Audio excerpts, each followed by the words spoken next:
Olá, querido aluno de Jaboatão dos Guararapes. Eu sou o professor Fábio Santos e estarei aqui para trabalhar com você a partir de hoje conteúdo do 8º ano a respeito de sujeito no seu lugar e no mundo, diversidade e dinâmica da população mundial e local.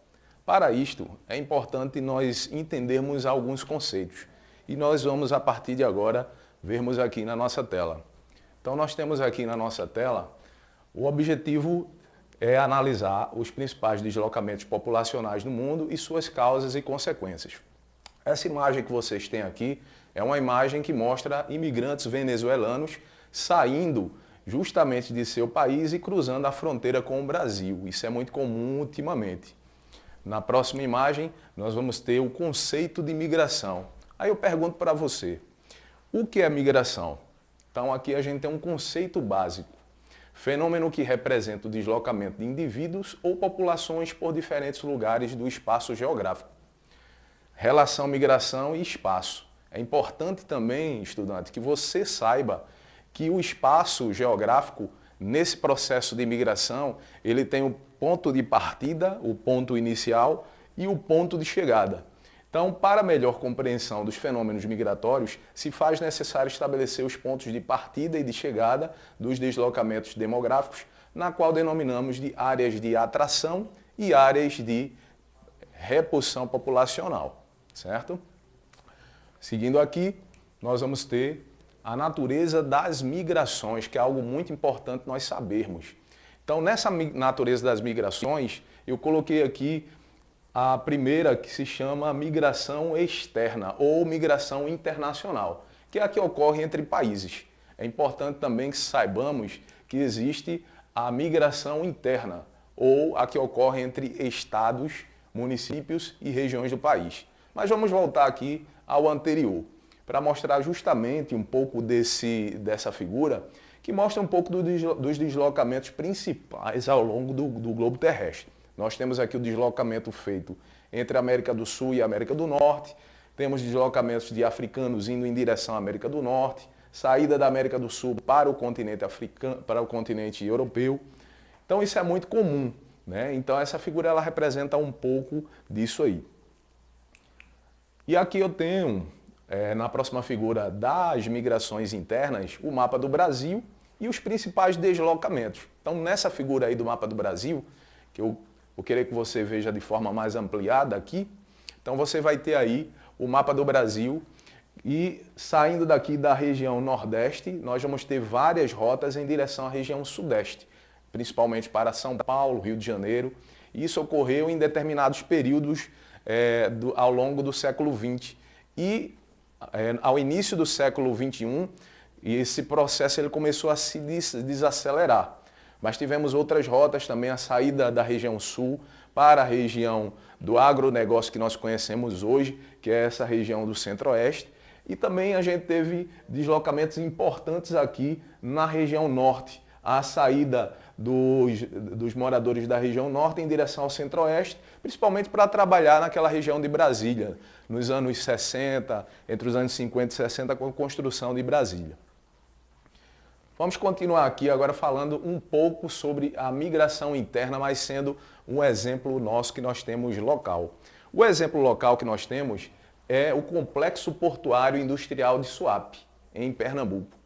Funcionou em seu ápice, o momento maior, mais importante, como um centro de atração econômica e populacional por mais de uma década, atraindo trabalhadores de diversos estados do país. E aí eu digo para você, o que essas imagens representam para você? Nós temos aqui Estaleiro Atlântico Sul e a refinaria Abreu e Lima. São bem emblemáticas nesse processo de migração interna que ocorreu aqui em Pernambuco. E aí nós temos um momento de intenso trabalho, tanto no Estaleiro Atlântico Sul, como na refinaria Abreu e Lima. Mas foram momentos, e as migrações elas têm essa característica, né? Alguns momentos existe o chamado boom migratório, em outros momentos, de certa forma, há um esfriamento dessa migração. Vamos lá, continuando para o próximo slide, a gente vai ter aqui os fluxos migratórios para a África. E na África, eu queria chamar a atenção principalmente da migração da África subsaariana.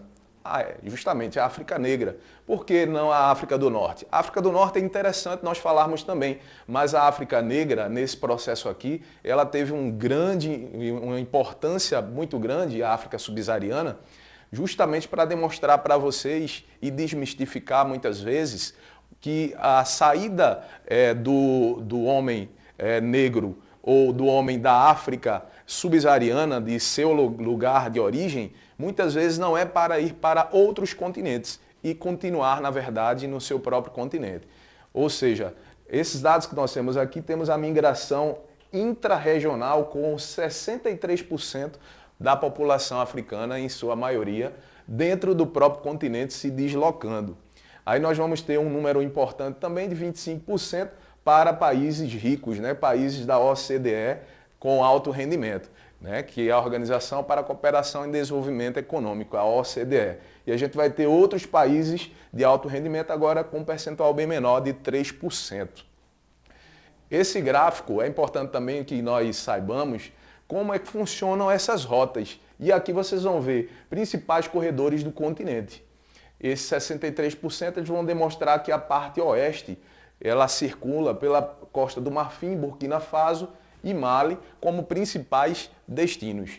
Mas vamos ter também o norte em direção a Marrocos e a Argélia, terminando no continente europeu com grandes tragédias, infelizmente, que são imagens que a TV costuma mostrar, desastrosas, muitas vezes, né, tragédias de muitas pessoas que acabam tentando aquelas travessias e não dando certo e acaba muita gente, infelizmente, morrendo nessas travessias clandestinas em direção ao continente europeu pelo mar Mediterrâneo. Mas aí a gente vai ter também a circulação no sul, que é a circulação entre a África do Sul e os países vizinhos. A África do Sul aqui nesse caso, ela vai funcionar como uma forma de atração, ou seja, esse movimento vai ser, ao invés de ser repulsão, a África do Sul ela vai funcionar como centro de atração devido à sua grandeza naquela região, devido a ser um país altamente industrializado daquela região, então provoca esse processo de atração populacional para si naquela região, ok? Então, até aí eu queria mostrar para vocês essa parte do continente africano, mas agora é importante ver uma outra parte, os fluxos migratórios para o continente americano, que é o nosso contexto mais próximo da gente, né? Então nós vamos ter a América anglo-saxônica e a América latina. Mas qual é a diferença de uma para outra? É importante, estudante, que você saiba que a América anglo-saxônica pode ser também denominada de América rica. Formada apenas por Estados Unidos e Canadá, a América anglo-saxônica, ao longo dos 2 últimos séculos, se tornou uma região de intensa atração populacional. Do contrário da América anglo-saxônica considerada rica, nós vamos ter, contrapondo, a América Latina, composta por diversos países de origem latina. Esta porção maior do continente americano possui muitos problemas econômicos e sociais, o que lhe atribui características de repulsão populacional, ou seja, a saída de imigrantes em direção à América anglo-saxônica. Continuando, nós temos aqui as migrações na América anglo-saxônica e como é que funciona as principais causas dessas migrações. Essa imagem aí ela é muito emblemática da América rica, porque aí nós vamos ter uma imagem aqui da Times Square em Nova York, coração do capitalismo. E aí, quais são as principais causas? Melhor desenvolvimento econômico, melhor infraestrutura, oferta de emprego, disponibilidade de serviços e possibilidades de investimentos financeiros em diversas esferas. Então vejam que a América anglo-saxônica ela é bem atrativa, ela se tornou um campo de atração não só da América Latina, mas também de diversos outros lugares do mundo, do leste europeu, da África, da Ásia e outras regiões do mundo. Mas toda causa ela gera consequências, né? Então a gente vai falar um pouco sobre as consequências também desse processo migratório para essa América chamada rica, né? A América anglo-saxônica. Então, o que é que acontece com essa América anglo-saxônica? Os Estados Unidos se tornaram a nação mais cosmopolita do mundo. O que quer dizer isso? Ela é capaz de atrair para si pessoas do mundo todo. Por isso, essa expressão cosmopolita. E isso acaba gerando certos problemas, como, por exemplo, o racismo e a xenofobia, que estão sempre presentes e o crescimento da população laboral, sobretudo no Canadá, onde registra as maiores tendências de queda nas taxas de natalidade. Eu queria mostrar para vocês essa imagem porque ela é bastante emblemática em relação à questão da xenofobia declarada, né? Nós temos um norte-americano empunhando um cartaz, Keep Syrians Out, que traduzindo a gente tem aqui, mantenha os sírios fora. Então essa é um desejo de parcela da população norte-americana que não querem imigrantes de diversas nacionalidades e algumas específicas lá. Para concluirmos, a gente vai estar falando agora sobre as migrações da América Latina, né? Essas migrações aqui na América Latina, elas ocorrem como causas econômicas e humanitárias em países andinos, região do Caribe e parte da América Central, e em virtude dos problemas sociais graves em países com governos autoritários, onde condições sociais, o desemprego e a hiperinflação provocaram um processo imigratório, principalmente em direção aos Estados Unidos. A foto já mostra um pouco dessa realidade, né? A situação de extrema pobreza na Bolívia, que impulsionou a imigração para países vizinhos como Brasil e Argentina.